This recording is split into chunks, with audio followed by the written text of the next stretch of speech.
Hello, everyone, and welcome to this week's edition of the Travel Coffee Break. As you know, it happens every Wednesday at this time, and sometimes it's organised, and I've got lots of guests.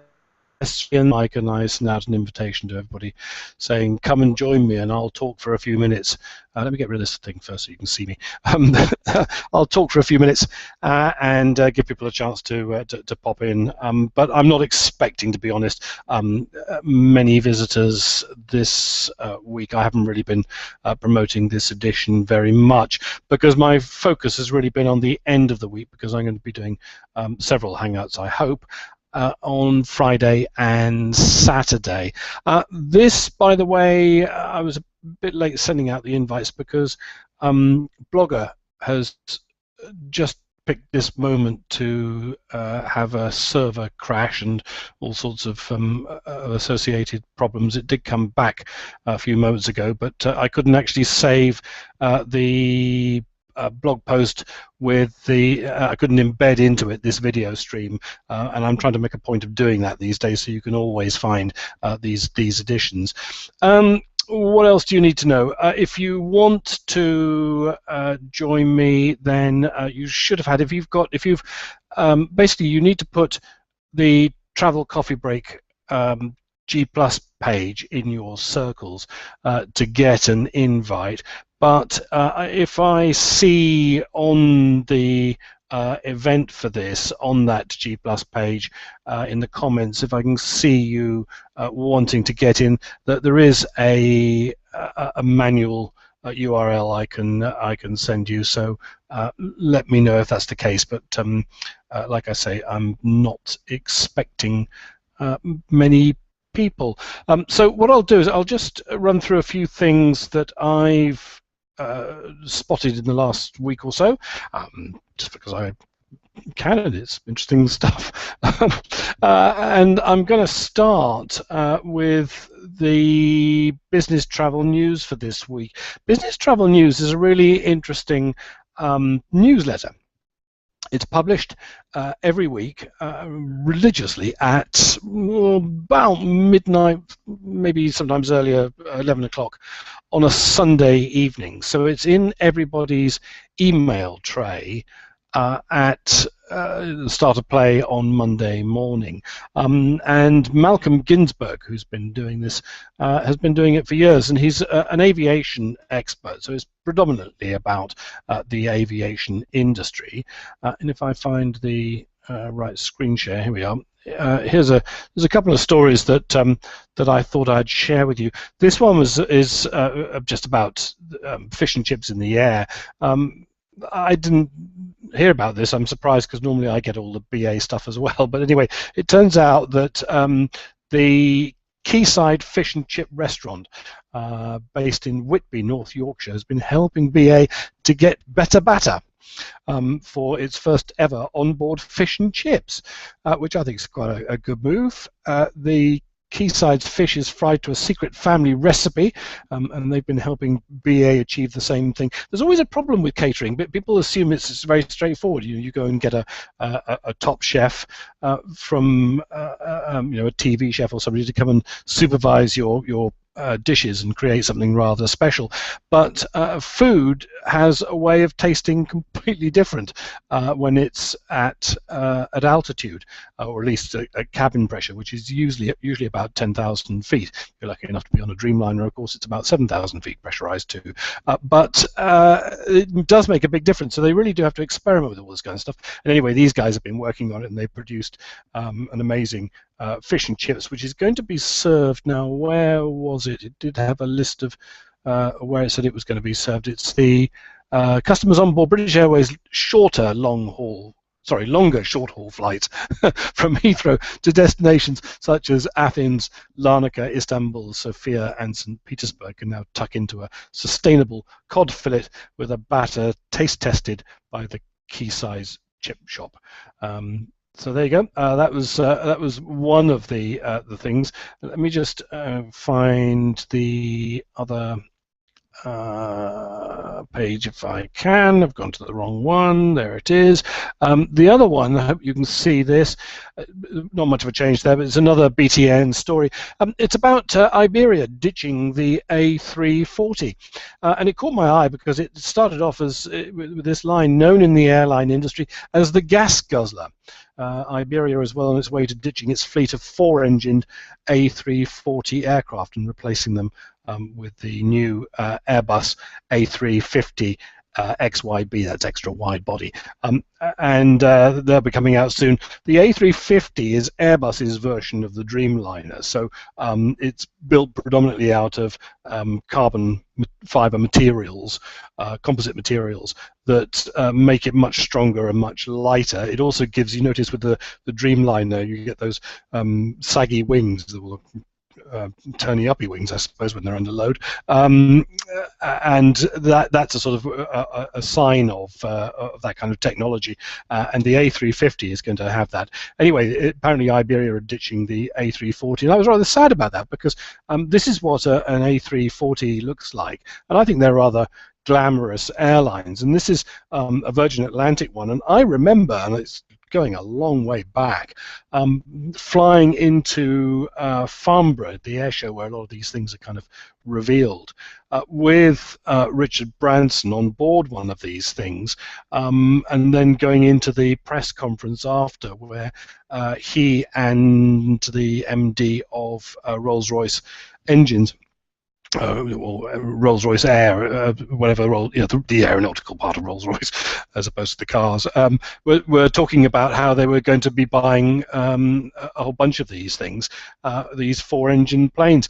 And one of the ways that they were selling it was because, you may remember at the time, there'd been quite a revolution with the 777, which was the first aircraft, as I recall, to get what was called, is it ATOPS?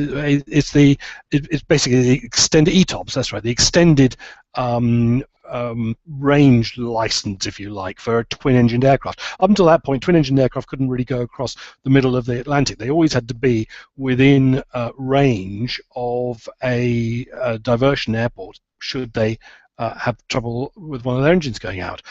And this was the first time that twin-engined aircraft were allowed to go across the Atlantic. And Richard Branson was going, no, none of that. We're going to have four because they're more reliable. So I'm sorry to see the A340 being ditched by Iberia, but then time moves on and aircraft are a lot more efficient. In the case of the A350, it's rather like the Dreamliner. They're going to get something like 15% better fuel economy on traditional or on current generation aircraft anyway of comparable size. So it's an inevitable move, but it is rather sad. The other thing I was going to, this is something that cropped up last week that is actually not particularly timely, but I just happened to spot it, and I thought, well, that's absolutely remarkable, because I hadn't seen it before. This is the blog on my page, on my travel list site. This is the Elbe Philharmonic Hall, and it's in Hamburg. It's right down on the dockside, and I think it's an astonishing building. It looks like a cup of coffee, dark coffee with the foam on top. But what's fascinating about it is that they've taken this huge old, used to be a cocoa warehouse, and they put on top of it this great big sort of glass emporium. And this is vast because I'm not sure if I pictures of it here, but probably, well, here is the Philharmonic Hall, at least the Grand Hall. There are other halls in the same building as well. And the other part of this, so that occupies, it's actually in the middle about this side. Over on this side, there's a huge hotel, the Westin Hamburg Hotel, 10 stories, 244 guest rooms, and it'll have a swimming pool and all the standard stuff. And there's also, I think, 45 apartments in the building as well. So you begin to get a sense of the scale of this. If you want to see more, and it's horribly behind schedule. It was supposed to be. I mean, they've been doing this since about 2005. It was supposed to be complete in 2010. Here we are in 2014, and it's still got a way to go. I mean, the whole project isn't. They don't think it's going to be scheduled. It's going to be finished until October 2016. This is I rather like this bit. This is the gap between the two. So this whole area around the middle here is like a 360-degree panorama. It's the kind of the foyer regions for both the hotel and for the concert hall. But if you want to take a look at it, then go to this my blog page. It's travellists.co.uk and click on the button that says blog, or go straight to blog, and there's a link here to the brochure, and there's an amazing brochure with a cutaway drawing of the whole thing. It's very much worthwhile having a look at. And this here, by the way, is the state of play at the moment. So you can see from the outside, it looks as if it's not got much further to go, but there is still, as I say, October 2016. There still is a ways to go, but that's going to be a really, really dramatic space.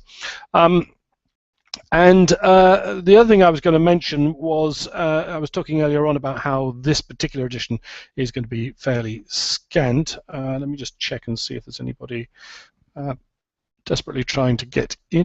Can't see anybody there. Let's have a look here. Can't see anybody there. He said, have a quick look at that.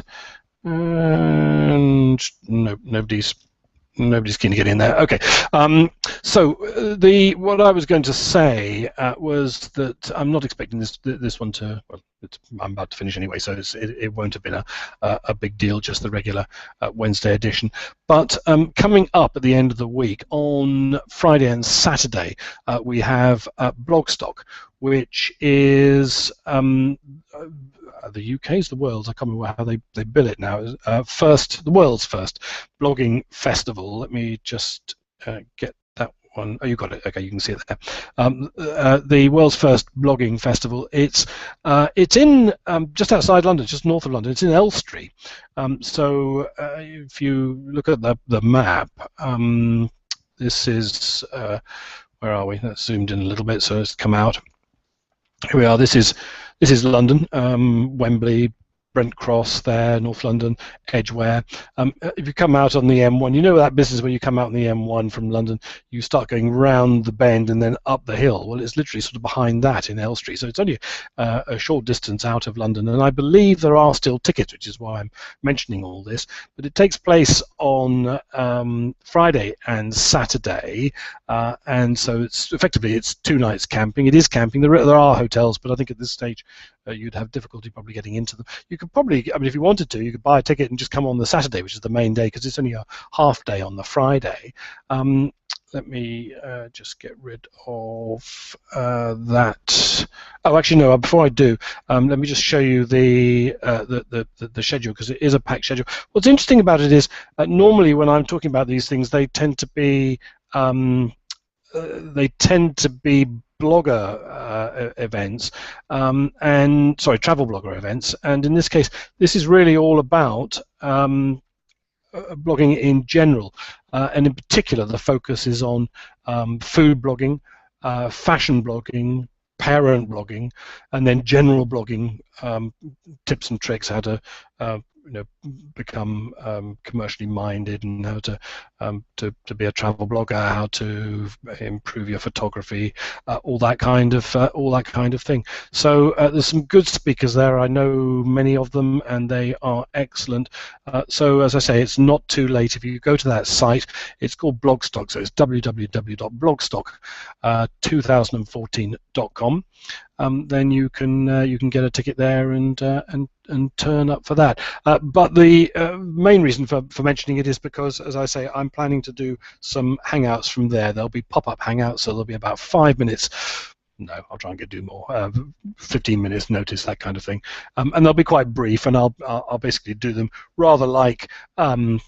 Let's get back to me. Shall we get rid of the screen now? Where's that? Hold on. Come back here. That's better. What I'll do is I'll basically have a guest or a couple of guests with me, so it'll be like a sort of a live streamed broadcast interview, but it is a hangout, so if you want to join, then you would be most welcome. And I will try also and set up the Q&A app when I'm doing it, so that again, if you're just watching and you want to ask somebody a question, then we can deal with that as well. As usual, if you want to participate in any of this kind of thing, then the Travel Coffee Break G Plus page is the best place to go.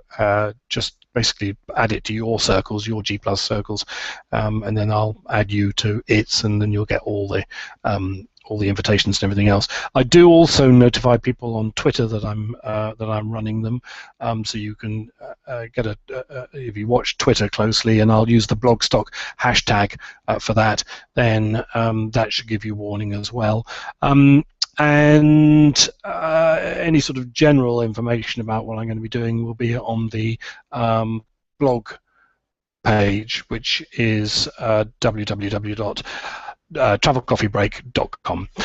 Okay, nobody's showing, so I think we'll call it a day there, and I'm really looking forward to doing, well, a bunch of Hangouts if I can, assuming my laptop battery actually holds out and the Wi-Fi works and all that kind of thing. I'm hoping to do quite a few, in the rain or not, from the campsite at Blogstock on Friday afternoon when I'll be starting. So please do join me then. Bye.